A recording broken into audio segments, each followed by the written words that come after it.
Hello, welcome back to RP-0 America. Here we are on the launch pad with the Agathorn 5 soft lunar lander, actual flight, not simulation. Just very, not very different from the previous one. I'm going to do it a little differently. Let's see, run launch 4. Previously, I let the KOS script take me all the way to orbit, and this current KOS script as is, before I actually have rewritten it. It doesn't aim for the relative inclination. It's an astoundingly effective get anything to orbit period program. However, it's just drives right down the 90-degree mark, and that's it. And that isn't so good for this craft because we want to get as low of a relative inclination to the moon as possible. So I'm going to take control of the craft at the point when, it just feels like it's swinging a little bit. I'll take over the craft at the point when the core stage has burned out.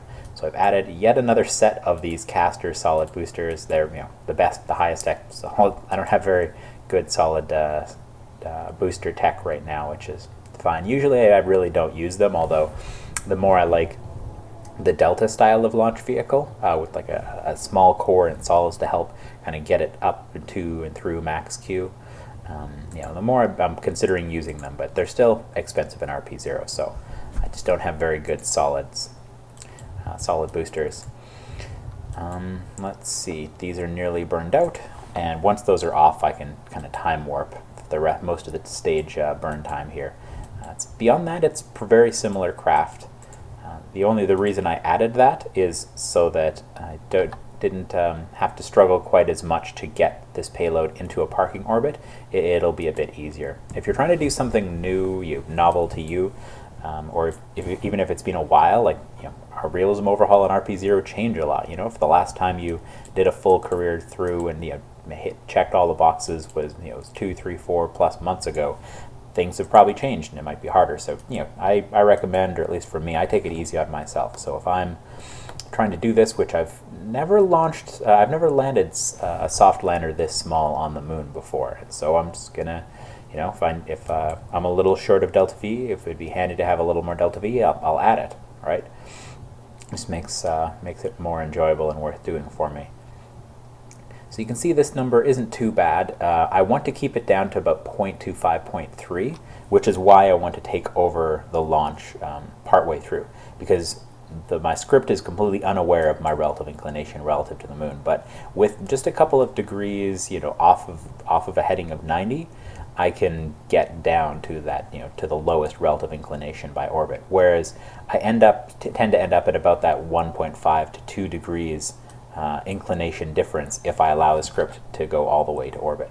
That's what it was. In my testing, I was trying to figure out why I always seem to end up at time warp 1, and it's because of this damn experiment wants me to run it. I wish there was a boss key in this, or just some easy way to tell it. It's just, you do not get to take me out of time warp right now. That's a handy feature when you want it, but it's really annoying when you don't.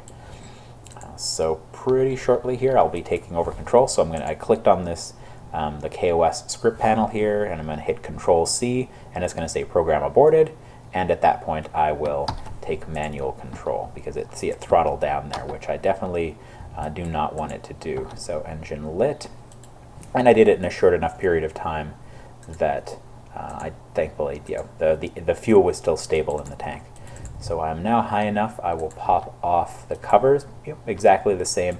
The probe itself is limited by the avionics that it carries, which is a bit of a problem. Like it's kind of annoying to only be able to carry such a small probe by the limitations of avionics.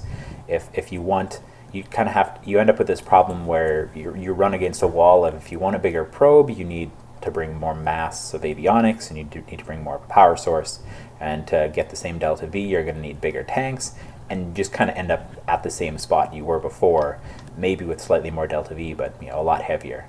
And so you just kind of spin in circles with that. So this means that perhaps I'm doing it to send something heavier, I might have to do it a little later in time, or wait for procedural us to kind of develop, Nathan Cal to develop a procedural avionics a replacement for the fixed avionics rings and packages that are currently part of RP-0. And then there will be a bit more flexibility, because right now there's a lot of really cool things you can do in RP-0. It's all, I find it all really fun. The one weakness I find, though, is you are kind of pushed along this beaten path of the limitations of your avionics units for certain things, particularly for the stage that has to be your lightest stage, where you're limited by how much power you can provide it, or the mass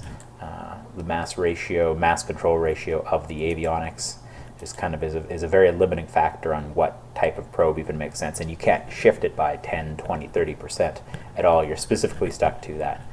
The abilities of that avionics ring, or that avionics unit.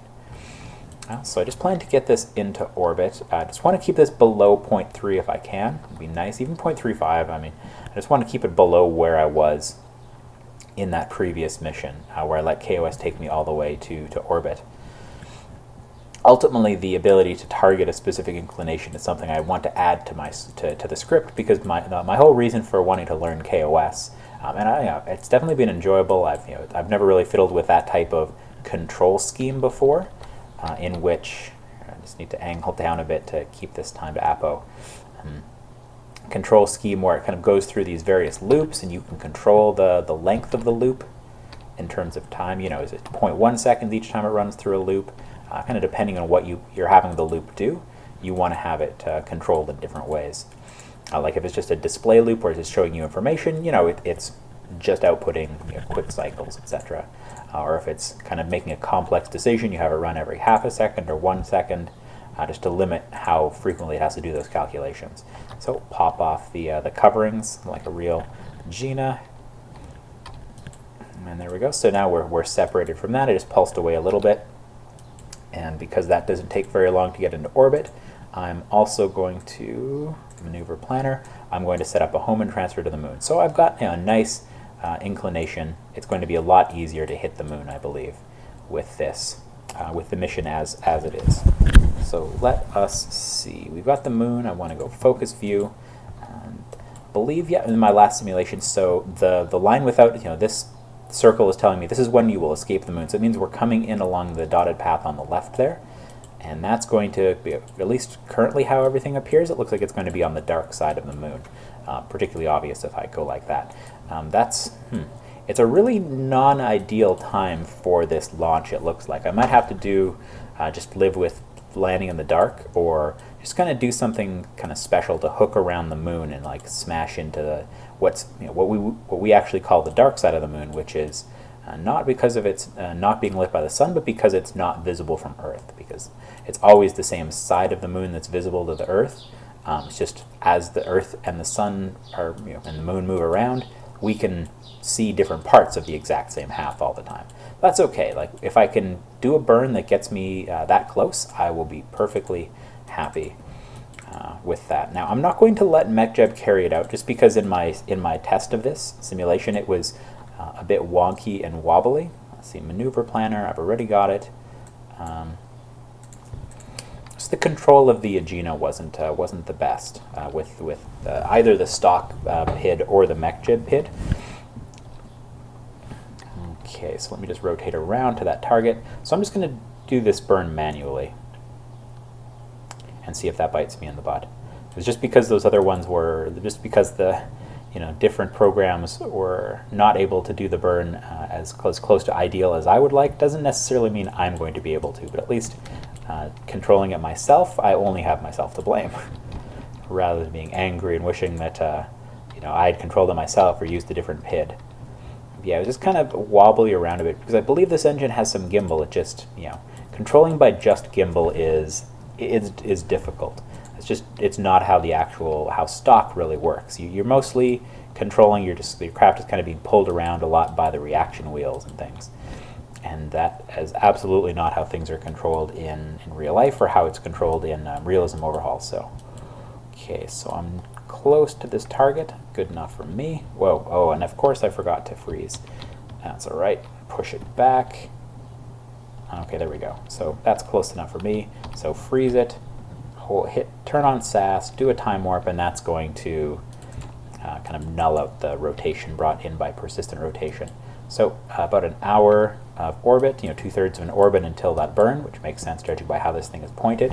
I'll do a quick save because I can. And if this burn is a failure, hey, that's all right. I'll include my failure of it, and then I'll just, do it properly in the next video. I'm obviously going to try to do it right. Oh, and it pulled me at a time warp. Lovely. Sure. Let's do that gravity scan that gets us no science. Oh, it's because above water or not above water. It's all pretty much the same target. It's just going to be a bit smoother this time. That's why I like to do a simulation, or it's good. There's good historical precedent to build to build and launch two craft that are very similar. Let's say build two of them, launch the first one, see how it behaves. You should still do some simulations, of course, but build one, do some test of it, see how it performs, and if you need a little bit of tweaking, like here, I wanted a bit more hydrazine in this pack or a little bit more boost, then just go edit that craft using KCT, and there's that little asterisk next to your craft once it's built, or just in general, and you can go tell it to edit. You can go into the VAB and make small changes. So anyway, I'm going to split the time because I can't do the mental math to figure out half the delta V on each side of this. So half of this time is about 2.5 minutes. So I'm going to point myself a bit more closely at this target. Ooh, swung past it a little bit. Come on. Okay. So that's close enough. And so I don't need to ullage, but I'm going to do it in anyway. And activate the engine. There we go. So if I tell it to turn this on, and it doesn't have the ability to point at the maneuver node. See, for some reason this engine isn't. Maybe did I activate it through here? Maybe that's why. Here, let me space. Oh, there we go. So now it's gimbling the thrust, so that's better. So no, I still can't tell it to point to the node. I can tell MechJeb to point to the node, and it's going to wobble a little bit here, which isn't that bad. Attitude guidance. So it's using the stock SAS PID. So that's good enough for me. So currently it's not wobbling, and if it were to wobble, I can override. I can just pop out and kind of steer myself. And I'll set this to the more sensitive steering because that's what I want. So the most difficult bit about hitting this when you do it manually is going to be shutting off the engine just at the right time. Because I do have this pack with hydrazine and these thrusters in order to correct a little bit, but with a thrust of 2% of a G, it's nothing in comparison to this. So really, if I can get very close to the right target, I usually do it visually rather than kind of watching these numbers track down. I will generally come out here and watch as the burn goes and that grows. And I usually pop out to this view later on in the burn because here I can much more visually, quickly and easily see what's going on with this engine. Am I pointed in the right direction? Am I getting wobbly? Okay, so I'm going to turn that off so it doesn't do something crazy, and I'm going to keep an eye out for encounter. So I popped past it by just a little bit of delta V, and that's a fraction of a second that gives you that waste of delta V, but that's okay. Let me hit backspace to go jump back to my... Oh, and one thing that I discovered while doing some 1.1 testing, so see how I can, when I hover over this, I can see these numbers. You hover over it goes away. So apparently, if you, center click? Or no, Nathan lied to me. That's right, it happens. Now I thought that you could right-click or center-click on this and it would show, and it would stay popped up. I know that's happening in 1.1, which is awesome, but it's not happening here if I center click or right click on that data. But yeah, it does happen in 1.1, which is awesome.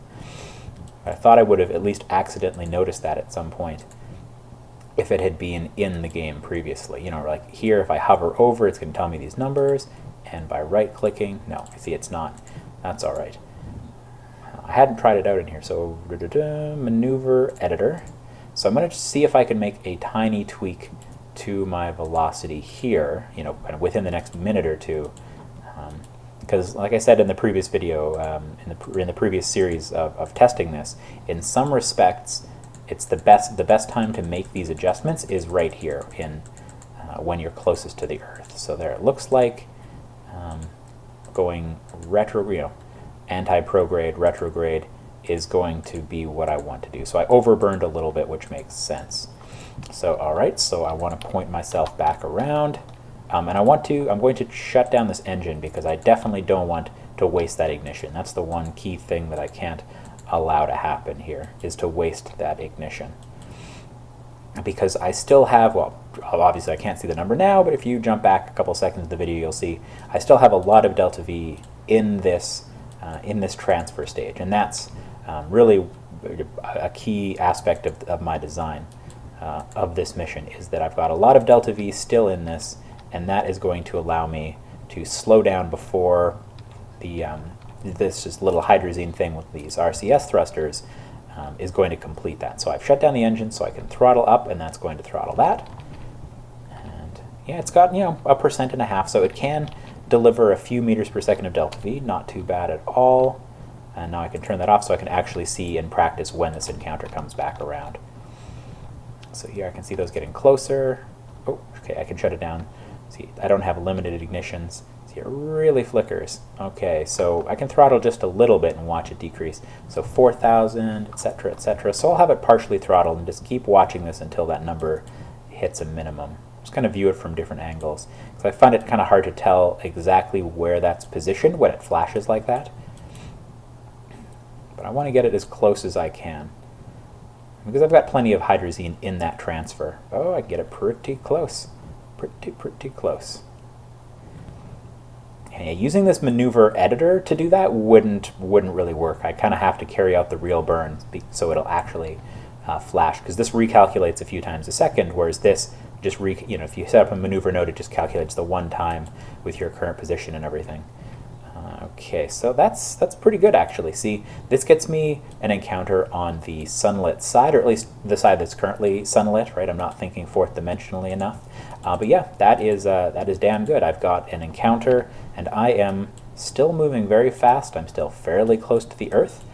So I think that's about it for this video. It has been the Agathorn 5 actual launch of this soft lunar lander, very tiny probe. Has got off to a great start, and here you can see, so I did the burn over the daylight sun side of Hawaii or something like that, and you can see North America and the whole North American continent here partially shrouded in clouds as we move away from the planet Earth towards the moon. So thanks for watching. This has been RP-0 America, and in the next video we will get even closer to the moon. We will rejoin each other under the influence of the moon's gravity, getting ready to spend what's left of this delta V, which is 1680. All right. Well, thanks for watching. Goodbye.